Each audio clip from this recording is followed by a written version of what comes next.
People like to say that there's such a thing as getting addicted to music, but in reality, I don't think there's such a thing as that. I think they just have no fun. Anyways, hi. Welcome to my video. This is the first time I've done a video with, like, me in the camera full.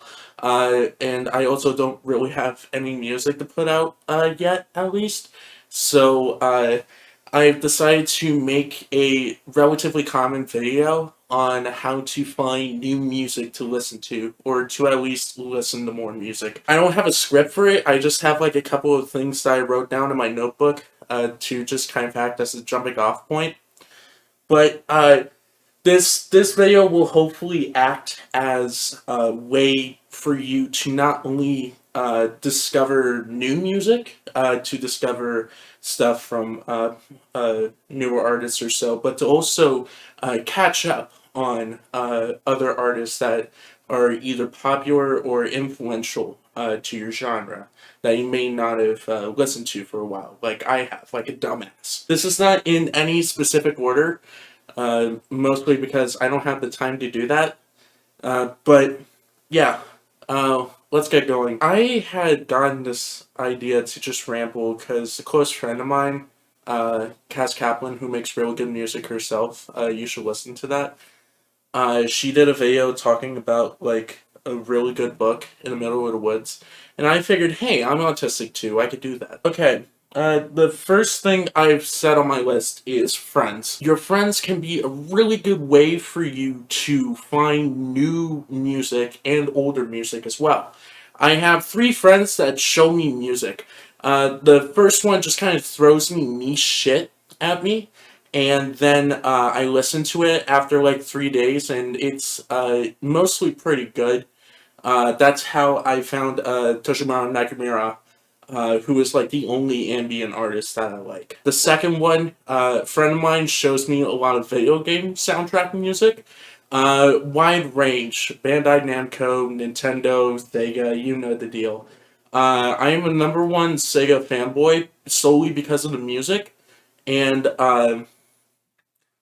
and the Planet Dob album is underrated. Third friend of mine, they also show me more, I don't want to say relevant music, but more relevant music. I've listened to Injury Reserve because of them. I listened to Denzel Curry because of them.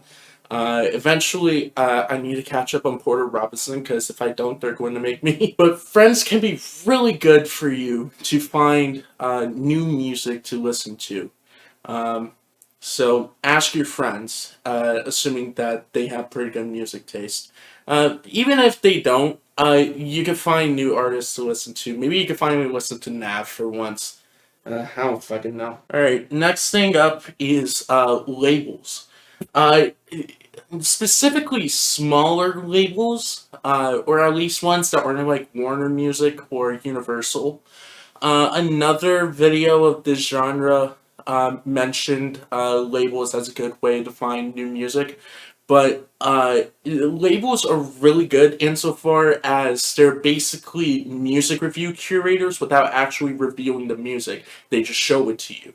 And a lot of the time, because they're smaller labels, they're more specifically focused on a certain sound, which makes it really nice to find a lot of music within one niche. A good example right off the bat for that is ELF, EELF. They are a YouTube channel here. I'm not entirely sure how much of a label they are, but they do share a lot of really cool lo-fi house music. And is pretty much the only consistent source of lo-fi house that I have, aside from like Upper Class, who you should also listen to. Okay, it took me a bit, but I remembered another label. So a lot of music that I'm known for, the stuff that I make, is within Hyperflip, or Daria Chorus, it's more commonly called. And a really good label for that side of stuff is Lost Frog Productions. They've recently released a compilation, Complex Numbers. And it's a lot of who's who nowadays in Hyperflip. A really good compilation. A friend of mine is on there, so yeah, check it out. They have a lot of really good albums there. This is only scratching the surface insofar as labels go, if you have a favorite artist and you know what label they're signed to, just look at the other artists that are signed to that label. Do I sound autistic? I think I sound autistic. Yeah. Alright, related to that as well, you can also find actual music curators. I don't really look at them that much, mostly because I have better things to do with my time. However, Bandcamp Daily is a pretty good source for a lot of niche music scenes. There is a little bit of a shithole going on, shithole, I meant shit show, going on when it comes to the behind the scenes thing. But other than that, they're functioning. So, yeah, support the Bandcamp union, I guess. I don't know. Sorry if I sound pessimistic. It's like close to 9 p.m. for me. Okay, next up, what I call soft algorithms. What do I mean by this? No autoplay. Spotify users, I don't know if you could disable autoplay on Spotify. You probably can't. So, Spotify users are locked out for this one. Some people will uh, ask, so like just look at what YouTube recommends you, and theoretically, yes. However, the problem with relying off of YouTube recommendations is that 9 times out of 10, everyone else got to it before you. You're not the first one to see that Flying Beagle album. Let's be real here. You're not the first one to see that cool Japanese pianist guy. Like that, everyone else got to it before you did. But you want to know what's really cool? SoundCloud. SoundCloud has an autoplay feature as well, but the primary way that they get you is the related tracks. If you just scroll down a bit, if you're on like a track and you scroll down a little bit, you can see like 3 related tracks that you can also look at depending on your taste. And that is how I found a couple artists, really. That's how I found Yazida, who's like R&B garage kind of gal. She's really fun. Again, I recommend her music. Use SoundCloud pretty much. Yeah.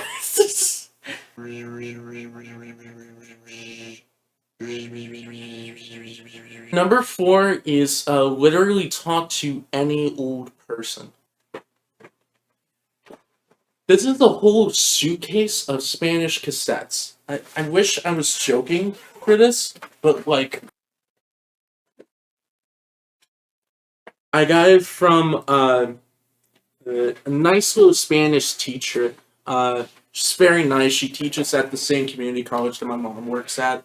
Very good family friend, I will say that much. But old people are really good for you, insofar as they may know artists that aren't as popular nowadays compared to other old bands like the Beatles or Nirvana or Management. 2005, baby. I'm a good baby, so why don't you kill me? They can introduce you to a lot of really neat old sounds that you don't usually see nowadays. A lot of the cassettes in this suitcase here are Spanish music that I would not be able to really listen to on American radios nowadays unless I like go to like some niche fucking place. I don't know. It's really good. Really good source of information. Talk to your grandma at some point. Ask her how she's doing. Another thing that I didn't write on here, but that I should have, is literally just go to a thrift store. Uh, Most of my vinyl collection has been pretty much just me bullshitting my way through a vinyl store and just getting stuff. What's a good selection here? I used to have a lot more, believe it or not. This is a really good one. This is a collection of Indian classical music with Ram Narayan and Suresh Talwalkar. Uh, I definitely butchered those names. I'm sorry if I did. Please don't call me racist. Really good. And they also have like cute little. I don't know if I can. They have like cute little notation. That's so cool. After that, oh yes, this is a personal favorite of mine. This is Dizzy Gillespie, Newport Years Volume 5. It is a performance I forget where. Yeah, first appearance with this big band at Newport Jazz Festival, 1957. And it has a lot of really good jazz classics on here. Dizzy's Blues, or I don't know if that's a jazz classic. Maybe, I don't know. But I remember Clifford. I played that in high school. It's a really nice tune. But yeah, I found most of this collection through just walking in the vinyl record section and just picking out whatever I wanted. It's fun. You should do it. Rhythm roulette that shit. Who is stopping you? The government? Also, you can look for CDs. Uh, there's a couple of nice CDs that I've gotten by just kind of grabbing stuff and having fun. This is The Art of Flamenco by Carlos Montoya. I probably said that wrong as well. I need to learn how to speak Spanish. But this is a collection of flamenco guitar, and it's really fun to listen to. I love it personally. This also kind of neatly leads me into another avenue of listening to new stuff, and that is to listen to the albums of people that you know are popular, but you haven't really listened to much. When was the last time you listened to Lady Gaga's art pop? For most of you, I'm willing to bet that you never heard it. Or what about, have you listened to Olivia Rodrigo's Guts in full? You probably haven't. I'm not saying that for certain. You're probably a music snob or some shit like that. The point is that by knowing popular artists, well, if there's an album that you don't really hear that much about, listen to it. When's the last time you listened to Animal by Kesha? The album, not the single. That's a good album. Listen to it. She's necessary for pop music. The same thing goes for Britney Spears. Kesha, Britney Spears, and Sophie are like the three reasons why women can do whatever they want in music and no one can complain. I actually have Britney Spears vinyl here. I think it's her self-titled. Yeah, it's her self-titled. Very good. Yeah, there's an artist that you know is popular and that you kind of like the sound of, that you haven't really listened to much. Listen to them. Literally, just pick an album and just listen to the whole thing. Listen to it twice if you wanna. No one can stop you. Oh, another thing related to number five is look for who the artist is collaborating with. So, for example, H.V. Burdo, one probably the greatest Jersey Club producer existing right now. He is pretty active with interacting with other producers, and you can find surrounding him a lot of really notable names. I forget if he did collab tracks, but I know he did battle tracks. I know at least Rave Robert probably collaborated with him at some point. Probably not. I don't know.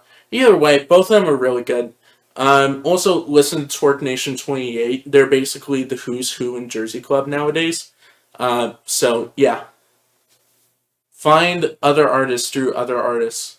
Alright, the next thing that I have actually written down on here is DJs.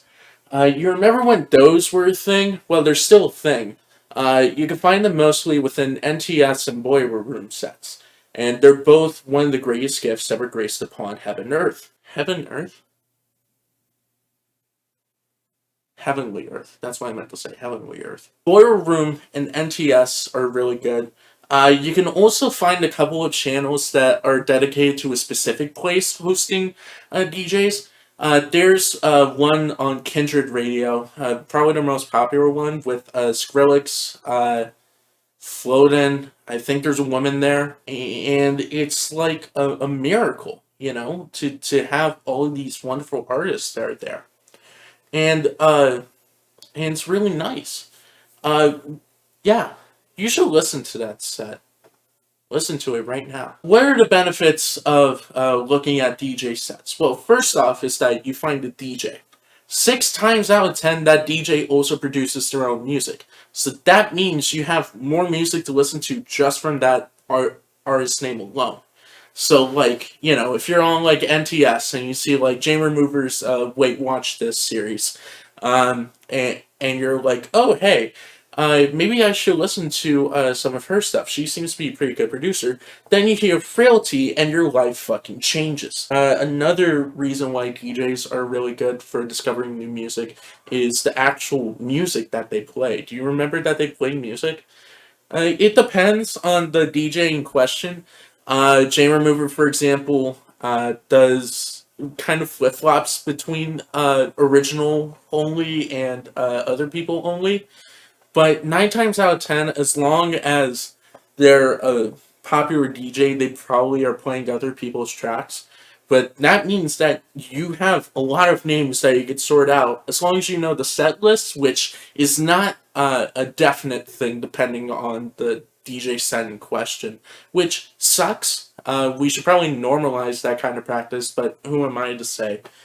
Um, yeah, as long as you're able to find good music that you like from that, and as long as you're able to find the song title and the artist, you are pretty much set in terms of finding new music to listen to. Yeah, that's pretty much all I have in terms of avenues for you to discover music. A lot of it is mostly just taking the charge. Just try to look around, ask people, and see what's out there. Because ultimately, the world is your oyster. The internet may be dying, but it's alive enough to where you can find new music. So find new music. Um, I don't know. On that note, you could probably listen to my new music. I have an album called Chico Pero out. If you like jungle and breakcore, you'll probably like this or not. I don't know. Um, yeah. Thank you for watching my video. Uh, I hope you subscribe and give me money. Please give me money. I need money.